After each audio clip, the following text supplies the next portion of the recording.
आर्जीकरण, यानी कैसे भारत में आज जो था,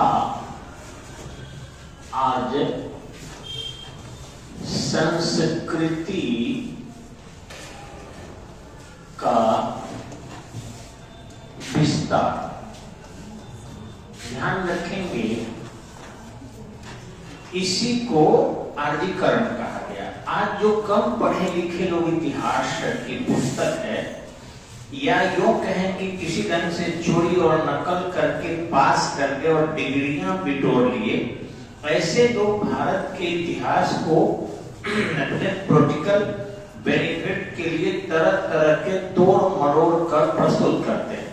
असल में आर्यीकरण नहीं हुआ, आर्य संस्कृति का विस्तार हुआ। जैसे देखेंगे अभी दुर्गा पूजा हो रहा है, तो इसमें बंगाली संस्कृति का विस्तार है। दुर्गा पूजा बंगाल से शुरू हुआ, फिर पूर्वी जिला में शुरू हुआ। पूर्वी जिला जो बिहार का है, जैसे कटिहार हुआ, पूर्णिया हुआ वगैरह, धीरे धीरे अपने छपरा तक आ गया है। पूरा बिहार में दुर्गा पूजा हो रहा है। इसके पहले तक अभी जाके आप दिल्ली में देखेंगे इस समय में, तो दशहरा में रामलीला होता है, दुर्गा पूजा बिल्कुल नहीं होगा। अब जाएंगे तो नाट्य रूपांतरण में इसको चलाया जाता है, और इस तरीके से बहुत ही अच्छा लगता है। यह हमारे यहाँ क्या है कि बड़े पैमाने पर हम लोग बंगाल वाला माता देवी की पूजा और आराधना को लेकर आए हैं, लेकिन ऐसा नहीं कि उससे बिहारी बदल गए। बिहारी हम वही हैं, बंगाल के लोग नहीं आया। उस प्रकार की मातृ देवी की आराधना आ गई। उत्तर प्रदेश में बलिया वगैरह में भी मूर्ति रखा जाना शुरू हो गया। कुछ दिन बाद उससे भी आगे अब जाके देखेंगे कि रखा जाना शुरू हो जाएगा। पूरे भारत में माता रानी की पूजा शुरू हो जाएगी। तो इसका यह मतलब नहीं कि बंगालीकरण हुआ, ये बंगाली संस्कृति का विस्तार हुआ। हम लोगों का छठ पहले बिहार में होता था। बिहारी जहां जहां गए धीरे धीरे बसना शुरू किए, छठ करना शुरू किए, और आज पूरे विश्व में जो है छठ हो रहा है। ऐसा थोड़े कि बिहारियों ने किसी को मार के किया, ऐसा कुछ नहीं है। आर्यों ने किसी को मार के किया, ऐसा कुछ नहीं है। हाँ, विधि व्यवस्था के लिए कभी भी संहारक लोग रहा है। आज भी हमारे महामहिम राष्ट्रपति किसी की फांसी की आदेश होता है तो देखे होंगे कि या तो माफ कर देते हैं या अनुमति दे देते हैं।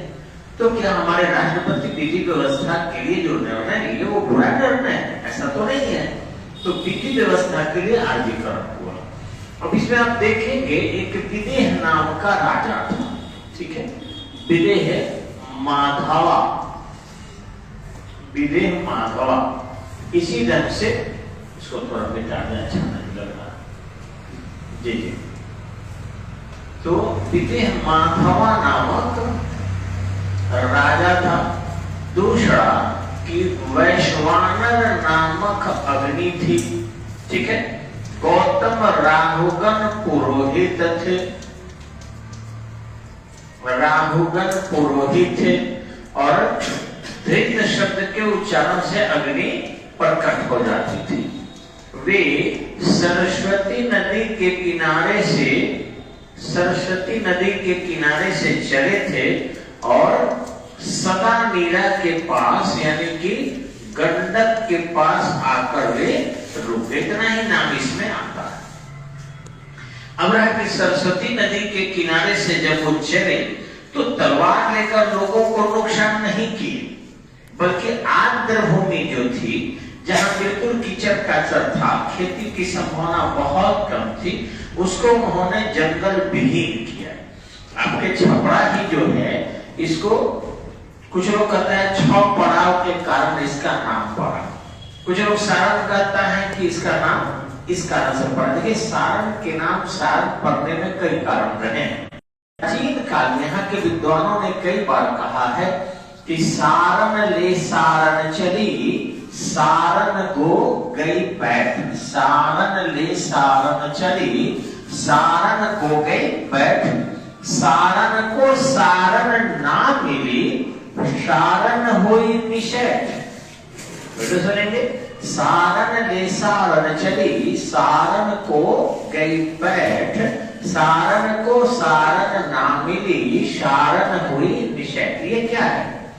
तो साड़ी लेकर एक महिला साड़ी लेकर चल रही है धोने के लिए नदी किनारे। तो सारन और साड़ी पगड़ी है स्त्री, सारन माने स्त्री भी होता है, सारन माने साड़ी भी होता है। तो सारन लेकर एक स्त्री चली, सारन ले सारन चली, सारन पे गई बैठ, नदी के किनारे बैठ गई कपड़ा धोने के लिए। लेकिन वो देख रही है कि एक सांप जो है वो मेढक के पास आ रहा है, और जैसे मेढक के पास वो झपाटा पड़ा, मेढक छलांग लगा के पानी में चला गया। तो मेढक का अर्थ भी सारन होता है और सांप के भी सारन होता है जो सड़क के चलता है। तो इधर से सारन ना मिली, सारन हुई निषेध, यानी वो दुखी हो जाता है सांप। ये स्त्री देख रही है और स्त्री के नजरों से जो है दिखाया गया है। यहाँ कवि लिखता है, यानी इस भूमि में साड़ी का महत्व था, लोग साड़ी पहनते थे, दूर से की धोने के लिए नदी किनारे जाते थे। स्त्रियां यहाँ ज्यादा थी। अभी भी देखे होंगे कि सेंसस रिपोर्ट जो 2011 का था, इसी सारण का एक जगह था, जिला था, जिसका नाम था सिवान। वहां स्त्री जो है पुरुषों से ज्यादा थी। अभी इसी सारण जिला से अलग हटकर गोपालगंज है, वहां भी पुरुष से स्त्री क्या है, ज्यादा। कुछ दिन पहले छपरा में भी यही कंडीशन था। तो इस तरीके से ये छपरा, सिवान, गोपालगंज जो है ये स्त्रियों को महत्व दिया है, और यहाँ स्त्रियां पुरुषों से सदा ही ज्यादा रही थी और धीरे धीरे घट रही है। कारण विज्ञान हो सकता है, स्त्रियों के प्रति सम्मान का अभाव हो सकता है। लेकिन देवी आराधना आप देख लें तो धागे वाली देवी से अंदाजा लगा सकते हैं आपकी देवी आराधना है। अंबिका भवानी से अंदाजा आप लगा सकते हैं कि अंबिका भवानी भी स्त्री देवी है। मरौड़ा में गढ़ देवी से अंदाजा लगा सकते हैं कि भाई यहाँ जंक्शन के पास कोनिया माई है, इससे भी अंदाजा लगा सकते हैं। ये सब यहाँ की प्रसिद्ध देवी है जो नेशनल लेवल की देवी है। तो इस तरह से आपके ये सारा प्रमंडल जो है, यहाँ स्त्रियां ज्यादा भी थी, आदर भी था और साड़ी भी पहनते थे। अब रहा छपरा, तो ये गीत भी सुने होंगे कि ये छीटदार लहंगा कुछ कुछ। तो यहाँ जो था छपरा में बहुत ऐसे अच्छे छापा खाना थे, बहुत अच्छे ढंग से छीटदार साड़ियां छपती थी, चाहे वो खैरा हो या साहबगंज हो। और इस तरीके से यहाँ पर छप्पर वाले मकान भी थे। स्वयं देखेंगे आप कि जब बाबर आक्रमण किया था, घघड़ा, ये छपरा के बगल की नदी है नीलगंज के पास, यही नदी आकर आपके डोरीगंज बंगाली घाट में मिली है गंगा में, जिसको सरयू कहा जाता है। अयोध्या इसी के किनारे बसा हुआ है। तो वहां पर जो है इस घघड़ा नदी के किनारे जब लड़ा तो उसने देखा कि यहाँ छप्पर वाले मकान ज्यादा है, शायद इसलिए, क्योंकि छपरा नाम उस समय भी था। अपनी आत्मकथा तुजुक के बाबरी में उसने लिखा है कि शायद इसका नाम छपरा इसलिए पड़ा है क्योंकि छप्पर वाले मकान अधिक है। लेकिन इससे भी जब आगे चलेंगे तो आपको पता चलेगा कि गुरु विश्वामित्र जब राम को लेकर इसी छपरा में आए थे, और गौतमी को जब उन्होंने देखा कि वो तो पत्थर की तरह बैठी हुई है, ना न बोल रही है, न चल रही है, किसी ढंग से जी रही है, क्योंकि उनके पति गौतम ऋषि ने श्राप दिया था कि पत्थर हो जा, यानी मत बोलो, तो बिल्कुल व्रत हो गए थे। उतने दिनों तक वो बिल्कुल पत्थर की थी जितने दिनों तक राम नहीं आए। फिर राम आने के बाद उनको स्पर्श करके कहे कि हे माते, आप क्यों पत्थर बनी हुई है, आपका दोष क्या है? आप हर चीज प्राप्त करने के अधिकारी है, आपको मोक्ष में मिलेगा, और आप माते हैं, आप यही की पुत्री अंजनी है, और उसी अंजनी के पुत्र हनुमान भविष्य में हमारी सेवा करने वाले हैं। इसलिए हे गौतमी, आप जो है, अहिल्या नाम था, आप परेशान मत होइए, आप जो है मोक्ष के अधिकार नहीं है। फिर उनको मोक्ष भी मिला। तो इस तरीके से प्रभु इसी नदी से होकर गए थे, अंबिका भवानी पहुंचे, जहां देखेंगे मार्कंडेय पुराण में वर्णन आया तो उनको पता चला कि शिव उपासक सबसे ज्यादा कोनहारा में है, यानी जहां गंडक नदी आकर मिलती है उसी कोने पर जो है कोनहारा। कोनहारा नाम क्यों पड़ा था आपको शायद पता ही होगा कि वहां वैष्णव संस्कृति और शैव संस्कृति के लोगों का आपस में संघर्ष हुआ था। अब वैष्णव संस्कृति के लोग हस्ती सेना को यानी कि गज के समर्थक थे और शिव सेना के लोग जो थे वो ग्रह के समर्थक थे। तो इन दोनों समर्थकों के बीच संघर्ष होता है, तो वहां पर बाद में स्वयं विष्णु आकर शांति कराते हैं और शांति कराने के बाद कहते हैं कि ठीक है, पहले विष्णु की पूजा होगी, तब शिव की पूजा होगी और हरि और हर दोनों की आराधना होगी। तो उसका नाम पड़ गया हरिहर, हरि और हर, हरिहर क्षेत्र। बाद में गुप्तों ने वहां दोनों देवताओं की संयुक्त मूर्ति को बनवाया और इसलिए वहां हरिहर नाथ कहता है, यानी दोनों ही भगवान, हरि भी विष्णु भी भगवान है, हर यानी महादेव भी भगवान है। तो हरिहर नाथ की मंदिर आप सोनपुर में आज भी जाएंगे तो मिल जाएगा, उसमें हरि भी है और हर भी है। ये गुप्तों ने बनवाया, लेकिन उसके पहले जो था वह क्षेत्र था हरि और हर का क्षेत्र था।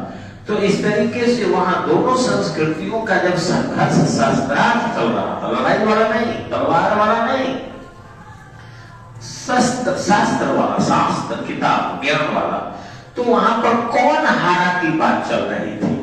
सब लोग पूछा करते थे कौन हारा, शैव पंथी हारे कि वैष्णव पंथी हारे शास्त्रार्थ में। तो वहां परिणाम ही पड़ गया कोनहारा। आज भी कोनहारा है आपको गंडक नदी के किनारे, ये बात ही प्राचीन काल की बात है। अब वहां से जो है स्वयं राम निकलकर और आगे बढ़ते हैं, वो और दूर चले जाते हैं जनक नंदनी जानकी के पास, जहां शिव के जो है धनुष रखा है जिसका नाम है पिनाका। क्या नाम है? पिनाका। तो जो ये विदेह माधवा नाम लिख गया, ये जो विदेह माधवा था, ये जब अग्नि को लेकर चला था तो गंडक नदी के किनारे अग्नि क्या हुई थी? रुक गई थी। कितना वो ये दृत करता था लेकिन अग्नि प्रकट नहीं होती थी। फिर इसने पूछा, दृत तब समझ सकते हैं, सेना को ललकारना, जैसे सिकंदर अपनी सेना को ललकार रहा था, लेकिन इसकी सेना क्या हो गई? व्यास नदी से वापस लौट गई। ऐसे ही विदेह माधवा की जो अग्नि लेकर सेना चली थी, वह धिक्कारने पर, ललकारने पर भी कहे कि गंडक के उस पर हम नहीं जाएंगे, क्योंकि सघन जंगल है प्रभु, उस भूमि को हम लोग आग नहीं लगा सकते, जला नहीं सकते। तो इस तरीके से गौतम राहुगण से उन्होंने पूछा। आज भी देखे होंगे बिहार में राह बाबा की पूजा होता है, आग जला कर लोग उस पर दौड़ते हुए क्या होते हैं? चलते हैं, पार करते हैं। तो इसे आग जलाकर दौड़ते हुए पार करते थे लोग, उसको राह बाबा कहते हैं आज के डेट में, और वो परंपरा का निर्वहन किया जाता है। तो यहाँ विदेह माधवा ने पूछा कि हे सेना, आप बताओ, आप आग क्यों नहीं लगा रही हो?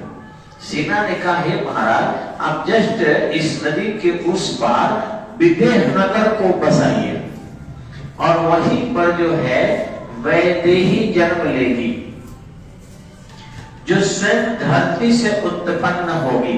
सीता माने ऐसे भी होता है हल रेखा, सीता माने क्या होता है? हल रेखा। और सीता माने ये भी होता है नगदी टैक्स, नगदी कर, जो स्वर्ण रूप में मिलता। तो वहां आप जाओ, वहां सीता प्रकट होगी, अपने वैदेही जन्म लेगी और उसी वैदेही से स्वयं विष्णु आएंगे, विवाह करेंगे और न केवल उत्तर भारत में दक्षिण भारत तक सुसभ्य आदि संस्कृति का विस्तार करेंगे। तो वहां वो जाते हैं और एक ठेक लगाकर जो धनुष रखा गया था कि कोई नहीं छुएगा, क्योंकि वो मनुष्य के हड्डी से बना हुआ था। छपड़े के आपके थे दधीची ऋषि और बहुत तपस्या किए थे अग्नि कुंड लगाकर चारों तरफ से, और पूरी हड्डियां उनकी जो थी बहुत मजबूत थी, काफी कैल्शियम कार्बोनेट उनके शरीर में हो चुका था with gold and with iron. तो उनकी हड्डियां जो थी वो इस्पात से भी मजबूत थी और उस समय में लोहा खोजा नहीं गया था। तो उसी से अस्त्र शस्त्र बनाने के लिए गैया नमक छीना जाता था, नैया जीवा से चाट जाती थी। तो जिंदे अवस्था में ही उनकी हड्डियां प्राप्त की गई। उमानाथ मंदिर आप जाएंगे महोत्सव से आगे तो मिलेगा। वही के पुजारी थे, बहुत बड़े तपस्वी थे। उन्हीं के हड्डी से अस्त्र शस्त्र बना जिसमें इंद्र का वज्र था, वो लेकर आक्रमण करते। शिव का पिनाका था और शिव वहां रख दिए थे। तो देख रेख में परशुराम शिष्य देख रेख करते थे। शत परशुराम भी ब्राह्मणों का त्रेता में बहुत आदत है, चाहे वो गलती करे चाहे सही करे। देखे होंगे कि गौतम ऋषि की तपस्या को भंग करने के लिए उन्होंने क्या क्या नहीं किया, या किसी की तपस्या को भंग करने के लिए बहुत सारे षड्यंत्र हुए थे। राम जो थे या उनके पूर्वज जो थे वो थोड़ा सा ब्राह्मणों को बड़ी आदर करते थे, लेकिन लक्ष्मण ने एक लाइन बोल दिया कि यहाँ कोई कोहड़ा का बतिया नहीं है कि अंगुली दिखाइएगा तो मुड़ी झुका देगा। हम ऐबे किए हैं उसी के लिए कि चाहे वो किसी जाति का हो उसका सुधार कर या ना मानेगा तो उसका वध करे। तो बस राम ने कहा कि तू मार देगा, तो मार देगा, गर्दा झाड़ देगा तुम्हारा। वो पुराने बुढ़वा जैसे थे जो बुरी गान रहते थे, तो एक बुढ़वा कटारी लेके काटते फिरता था। तुमने इतनी क्षमता, तुम्हारे सम्मान किया क्षत्रियों ने, तू काटते रहा एकदम से, ये कोई मतलब है? जल्दी से यहाँ हट जाओ। रामचंद्र कहते हैं प्रभु आप बात समझिए, मजरा कहाँ है? मजरा यहाँ उल्टा सीधा है, गड़बड़ हो सकता है। अस्त्र शस्त्र आप उठाएंगे तो यहाँ क्षत्रिय भी मोड़ी गाड़ने वाले अब नहीं है। सम्मान सम्मान की तरह होता है, आप सम्मान के पात्र नहीं। समझ गए? परशुराम की बराबर का दर्द हो सकता है, या कहीं बोझा मत बना जाए। वो सीधे पहाड़ पर रेसो गए और इशारा करके गए कि सुनो, ये हमारा समाज इतना है कि ब्राह्मणों का बड़ा आदर किया है। हमें तो ठीक है कि तू यहाँ हरा दिया और तलवार उठा लिया, लेकिन तुम्हें अगर क्षमता है तो इस धरती का सबसे प्रकांड विद्वान रावण, उस रावण का थोड़ा सा तुम विरोध करके दिखा दे। भगवान कहे ठीक है, सबर कर, हम करेंगे, यहाँ से निपट लेते हैं। और वहां से निपटने के बाद जब अयोध्या जाते हैं तो अयोध्या में जो है उनकी पूरी तैयारी करते हैं। पिता कहते हैं कि आप राज्य संभालिए, बोलते हैं नहीं, हम ये राज्य संभालेंगे तो राज्य में बच जाएंगे। हमें पहले इस भारत में उदंड लोगों को दंडित करना है। हम यहाँ राज्य में बैठे रहे और वहां शोषण होता रहे, इसके लिए नहीं आए हैं पिताजी। हमारे गुरु ने शिक्षा दिया है, विश्वामित्र ने दिया है कि उस उदंडियों को जो बेमतलब धर्म के आड़ में अपने को भगवान से ऊंचा समझता है, जनता का शोषण करता है, तरह तरह के डरवाता है, भावनाओं पर कब्जा कर लिया है, ऐसे लोगों को पहले सुधारने की आवश्यकता है। अपना नगरी सोना का बना लिया है। तो पिताजी बोले कि मुझे अच्छा नहीं लग रहा है, माँ कहीं हमसे नहीं त्यागा जाएगा। तो उन्होंने अपने चाची को ये शब्द कहा कि हे चाची के कई, आप मेरी अति प्रिय माँ हैं, आप ही इस दोष को अपने सिर पर लीजिए और किसी बहाने से हमें जंगल में भेजिए, फिर हम तो निकल लिए जाएंगे। और निकल कर वहां उसका उपाय तो करिए देंगे। बड़ा अत्याचार करके रखा है और अपने परमात्मा पर उसको बहुत ज्यादा घमंड है। घमंड के साथ वो जनता का बहुत ज्यादा शोषण कर रहा है, उसका अंत करना ही होगा। और प्रभु वहां से निकल जाते हैं और फिर जंगल में रावण के जो अपनी वीरता है कि दूसरे जगह घूम घूम कर और फिर अपनी शक्ति को प्रदर्शित करना विलासी है, उसी में उसकी बहन एक बहाना मात्र है, वो तो सीता का हरण करना चाहता था। और ये चीजें जो है राम को पसंद आई। उन्होंने कहा चलिए पहले मनाते हैं इसको, पहले हम भेजते हैं हनुमान को, अंगद को, ताकि समाज ये न कहे कि हमने संधि करने का कोई प्रयास नहीं किया। और सारी संधि जो है, पहला संधि करने गया तो कहा तेरी औकात है तो मेरा पैर उठा के देखा। मेरा पैर in the sense of league नहीं था, मेरा पैर जो जहां राम आ गए उनको हटा के दिखा दे। तो राम का पैर था, वो अंगद का नहीं था। इसी तरह से दूसरा जाता है तो उनकी अर्थव्यवस्था को क्षति पहुंचाता है। वो केवल लंका की आग नहीं है, अर्थव्यवस्था की क्षति है। और जब रावण की अर्थव्यवस्था कमजोर हो जाती है तो फिर राम का विजय पाना आसान है। और यह राम की विजय नहीं है, बल्कि एक सभ्य संस्कृति की विजय है, एक सांस्कृतिक क्रांति है, अत्याचारियों के अत्याचार से मोक्ष के लिए।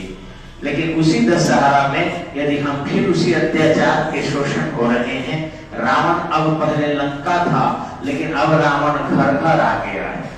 अब रावण गांव गांव विराजमान है और हम लोगों को शोषित कर रहा है। जनता को तरह तरह के प्रलोभन देकर, आश्वासन देकर कि पुत्र हो जाएगा, धन हो जाएगा, नौकरी हो जाएगा, मकान हो जाएगा, आपको गाड़ी हो जाएगा, अटारी हो जाएगा, और आपसे लेके चला जा रहा है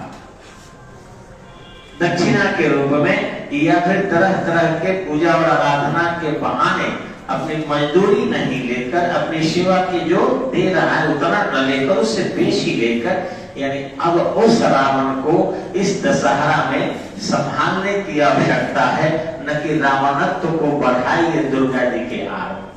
तो दुर्गा जिसको आप पूजेंगे उसी के आड़ में वो रावणत्व अब ओढ़ कर पूरे विस्तार कर रहा है। तो फिर इस विदेह माधवा का उतना प्रयत्न का हुआ, बेकार हुआ। स्वयं कृष्ण देखे होंगे इंद्र नामक व्यक्ति के माध्यम से जितना शोषण होता था, रोका कि नहीं? कृष्ण ने रोका था। और इस तरीके से कृष्ण को बहुत सारी समस्याओं से गुजरना पड़ा था, क्योंकि वसुदेव ही जो थे कृष्ण के पिता और देवकी जो थी, ये दोनों ही जो थे समाजी सुधारक थे, और इसलिए उनके संतानों को उनके मामा से ही झूठ बोलकर मारवाया जाता रहा कि तुम्हारा जो पुत्र आएगा इन दोनों का, ये मामा का अंत करेगा। किसी संत ने भविष्यवाणी कर दी ताकि उसके जो सुधारक है वंश विहीन रहेंगे तो निश्चित ही रूप से समाज में सुधार नहीं करेंगे। अब बाद में जब क्षत्रियों ने नहीं संभाला तो यादवों ने संभाल लिया, और संभाल कर उस कृष्ण को बचाया, और फिर विचारों से ओतप्रोत होकर कृष्ण ने इंद्र की वरीयता को नष्ट किया। नहीं तो इंद्र जो था वो अपने खुशी के लिए किसी भी घर से महिलाओं को लेकर चला जाता था, और इंद्र के नाम पर महिलाओं का उपभोग कौन करते होंगे समझ ही सकते हैं। तो हमारे समाज में जो भी असभ्य लोग हैं, वे लोग जो है अपने मोनोपोली को स्थापित करने के लिए, अपने श्रेष्ठता के लिए, बाय बर्थ जो है श्रेष्ठता के लिए, अचीव किए हुए श्रेष्ठता के लिए नहीं, बस बाय बर्थ के लिए, जन्मना हम श्रेष्ठ हैं, इसको साबित करने के लिए तरह तरह की कोशिश हमेशा करते रहे हैं। लेकिन उन्हीं में अजित केशकांबरी, पुरंदकश्यप, महात्मा बुद्ध, महावीर, स्वयं राम, स्वयं कृष्ण जैसे लोग आते रहे हैं और ये जन कल्याण का कार्य करते रहे हैं। उनका कहना है कि हम सेवड़ी के जूठा पेड़ खा सकते हैं, लेकिन हे रावण, तेरे दंभ को जो स्त्रियों का शोषण करता है, बैठे बैठे टैक्स लेता है, अपने को स्वर्ग में जाने का रास्ता बताने की बात करता है, कौन कल्पनाओं में लोगों को जीने के लिए बाध्य करता है, उसको हम भेदन करते हैं, उसका हम खंडन करते हैं, उसको हम समाप्त करते हैं। और वही राम में अगर आप चाहते हैं भारत को बनाना, तो जन्मना श्रेष्ठता का परित्याग करना होगा, योग्यता के श्रेष्ठता को स्वीकार करना होगा। धन्यवाद। आते हैं विषय पर। नमस्कार।